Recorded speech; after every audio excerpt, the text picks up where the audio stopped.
ವರ್ಗ attachments private limited ಅಂತೇಳಿ ಒಂದು ಕೈಗಾರಿಕೆ ಇದೆ. ಅದು 2006ರಲ್ಲಿ ಶುರುವಾದಂಥ ಒಂದು ಕೈಗಾರಿಕೆ. ಈಗಾಗಲೇ 19 ವರ್ಷಗಳ ಮೇಲೆ ಆಗಿದೆ. ಅಲ್ಲಿ ಮೊದಲಿಗೆ ಸುಮಾರು 150ಕ್ಕೆ ಮೇಲೆ ಕಾರ್ಮಿಕರು ಕೆಲಸ ಮಾಡ್ತಿದ್ದರು. ನಾನಾ ಕಾರಣಗಳಿಂದ ಕೆಲವು ಕಾರ್ಮಿಕರು ಬಿಟ್ಟು ಹೋಗಿದ್ದಾರೆ. ಈಗ 81 ಜನ ಕಾರ್ಮಿಕರಿದ್ದಾರೆ. ಇದಾದ ಮೇಲೆ ಈಗ 2023 ಮತ್ತು 2024ರಲ್ಲಿ ಏನೋ ವೀರ್ಯ ಅಂತ ವರ್ಗ ಅಂತೇಳಿದ್ದಂಥ ಕಂಪನಿಗಳು ಇನ್ನೆರಡಿದ್ದಾವೆ. ವರ್ಗ ಅಂತೇಳಿ ಒಟ್ಟು 3 ಕೈಗಾರಿಕೆಗಳಲ್ಲಿ ಇರ್ತಕ್ಕಂಥದ್ದು. ಮ್ಯಾನೇಜ್ಮೆಂಟು ಒಂದೇ, ಬೇರೆ ಬೇರೆ ಯಾರೂ ಅಲ್ಲ. 3 ಜನ ಇದ್ದಾರೆ ಡೈರೆಕ್ಟರ್ಸು, ಅವರೇ ಇರೋದು 3 ಕೈಗಾರಿಕೆಗಳು ಕೂಡ. ಮೊದಲು ವರ್ಗ ಅಂತೇಳಿದ್ದಂಥ ಕೈಗಾರಿಕೆನ ಅದನ್ನು ವೀರ್ಯ ಅಂತೇಳಿ ಮಾಡಿ ಅಲ್ಲಿ ಕಾಂಟ್ರಾಕ್ಟ್ ಲೇಬರ್ಸ್ ಇಟ್ಕೊಂಡು ಕೆಲಸ ಮಾಡ್ಕೊಂಡು 500-600 ಜನನ. ಈಗಾಗಲೇ ನಾನು ಏನು ವರ್ಗ ಅಂತ ಹೇಳಿದೆ ಅದರಲ್ಲಿ 81 ಜನ ಕಾರ್ಮಿಕರು ಪರ್ಮನೆಂಟ್ ನೌಕರು ಇರ್ತಕ್ಕಂಥ. ಇನ್ನೊಂದು ಕೈಗಾರಿಕೆ ವರ್ಗ ಅಂತೇಳಿ ಇದ್ದಿದ್ದನ್ನು ವೀರ್ಯ ಅಂತೇಳಿ ಚೇಂಜ್ ಮಾಡಿಕೊಂಡು ಅದರಲ್ಲಿ 600 ಜನ ಕಾಂಟ್ರಾಕ್ಟ್ ಕಾರ್ಮಿಕರನ್ನ ದುಡಿಸ್ಕೊಳ್ತಕ್ಕಂಥದ್ದು ನಾವು ನೋಡ್ತಾ ಇದ್ದೀವಿ. ಈ 3 ಕಂಪ್ನಿಗಳಲ್ಲೂ ಕೂಡ ತಯಾರಿ ಆಗ್ತಕ್ಕಂಥದ್ದು ಬುಲ್ಡೋಸರ್ಗೆ ಸಂಬಂಧಪಟ್ಟಿರ್ತಕ್ಕಂಥ ಏನು ಸಾಮಗ್ರಿಗಳು ತಯಾರಾಗಿದೆ. ಎಲ್ಲ ಸಾಮಗ್ರಿಗಳನ್ನು ಕೂಡ ಬೇರೆ ಬೇರೆ ದೇಶಗಳಿಗೆ ಎಕ್ಸ್ಪೋರ್ಟ್ ಮಾಡ್ತಕ್ಕಂಥ ಕಂಪ್ನಿ ಇದೆ.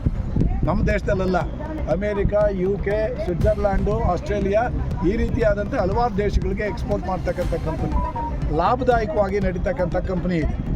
ಈಗ ವೀರ್ಯ ಅಂತೇಳಿ ನಾನು ಈಗಾಗಲೇ ಹೇಳಿದೆ, ಆ ಕಂಪ್ನಿ ಹೆಸರು ಕೂಡ ವರ್ಗ ಅಂತಿದ್ದು ಆಮೇಲೆ 23 ಚೇಂಜ್ ಮಾಡ್ಕೊಂಡಿದ್ದಾರೆ.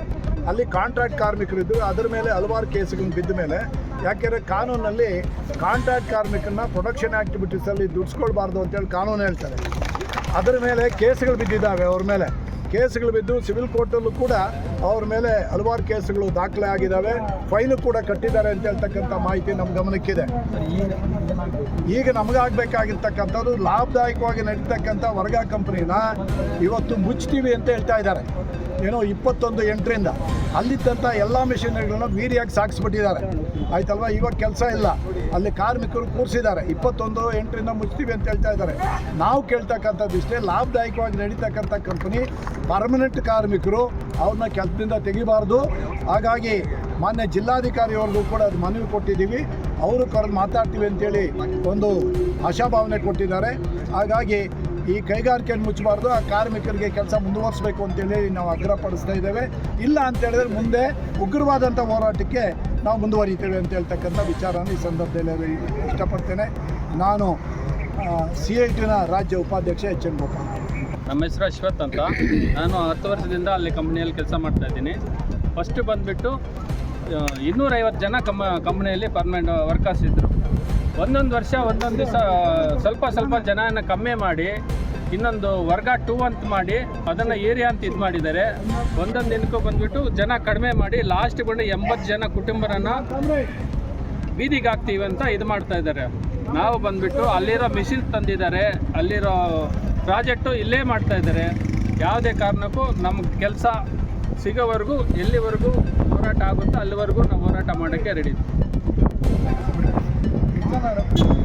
ಇವಾಗ ಬಂದುಬಿಟ್ಟು ಫಸ್ಟ್ ಬಂದುಬಿಟ್ಟು 250 ಜನ ಇದ್ದರು. ಇವಾಗ ಲಾಸ್ಟು ಒಂದೇ ದಿವಸ 60 ಜನ ರಿಸೈನ್ ಮಾಡಿ ಏರಿಯಾಗೆ ಅಂತ ತಗೊಂಡ್ರು, ಸ್ಟಾಪ್ ತಗೊಂಡ್ರು, ಎಲ್ಲರೂ ಇದು ಮಾಡಿದ್ದಾರೆ. ಇವಾಗ 81 ಜನ ಇದ್ದೀವಿ.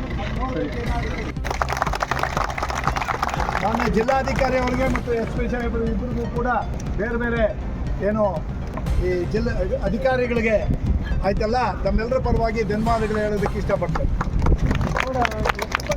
ಕೂತ್ಕೊಳ್ಳಿ. ಈಗ ಕೋಲಾರ ಸ್ಟಾಪ್ ಯೂನಿಯನ್ನ ಪ್ರಧಾನ ಕಾರ್ಯದರ್ಶಿ ಮಲ್ಲಿಕಾರ್ಜುನ್ ಅವರು ನಮ್ಮನ್ನು ಉದ್ದೇಶಿಸಿ ಮಾತಾಡ್ತಾರೆ. ಕೂತ್ಕೊಂಡ್ಬಿಡ್ರಿ, ಇನ್ನೇನು ಸ್ವಲ್ಪ